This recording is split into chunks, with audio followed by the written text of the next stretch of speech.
Hello everyone, welcome back to PC Error Detective.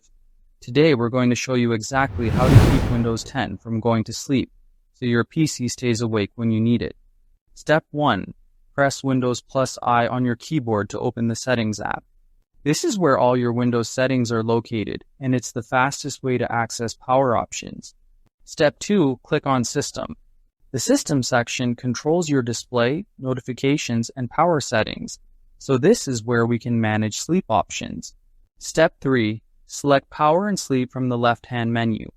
This menu allows you to adjust when your PC goes to sleep or turns off the screen, giving you control over your computer's activity.